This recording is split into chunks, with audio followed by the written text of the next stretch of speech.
Us right now to talk more about is a former FBI counterintelligence special agent and associate dean of admissions at Yale Law School, Asha Rangappa. Good to see you, Asha. Thanks very much for joining us. Thank you so much for having me. So what do you think? What do you make of Hillary Clinton blaming the FBI director in Russia for losing the campaign last year? Well, she lost the election. I think it makes sense that her team is going to be doing a postmortem and trying to find out where they went wrong and try to find the gaps and blame other factors. What I do think, though, is that the FBI is also doing a certain amount of postmortem after the election as well, because in making those statements, both in July on the ongoing Clinton investigation, or the decision on not to prosecute Clinton for the investigation, and the letter in October, the FBI was actually deviating from pretty strict protocols to not comment on investigations close to an election. And it has those protocols to make sure that the FBI is insulated from allegations of political bias and to be seen as a legitimate, objective law enforcement agency.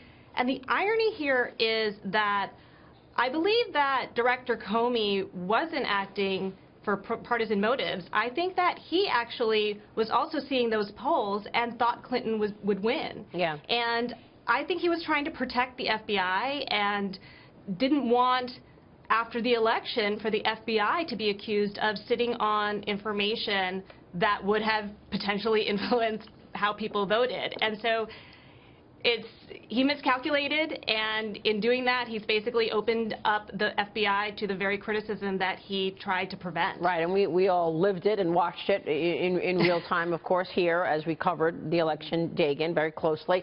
But I wonder what this says about where the Democratic Party is right now. I want to get your take on this because, let's face it, she had a private server in her basement that was the underlying issue that people were unnerved about, the Clinton Foundation and all of its connections around that. There was an FBI investigation into Hillary Clinton, and then there's the fact that she really didn't have an economic message, which you know, Trump's economic message really resonated. And they're still trying to con women into believing that she didn't get elected because of misogyny, which she was asked about in that interview. And instead of being a warrior for women, she's an albatross around our necks. She is an anchor. And until the Democratic Party figures that out, because she is leading the charge in terms of victim chic these days, where every woman is a victim and they can't show grace, dignity, and strength in the face of defeat, which she didn't even on an election night. She couldn't face her most ardent supporters on that evening. Until they figure that out in terms of the gender politics going on,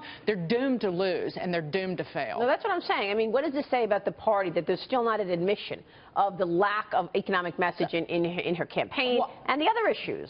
Quietly, though, behind the scenes, people who supported Bernie Sanders, who didn't want to get behind her because she was such a lousy candidate and a well-known liar, that they do know there needs to be a change, and they want that. But again, it's the leadership of the Democratic Party. Is Tom Perez any different than Debbie Wasserman Schultz?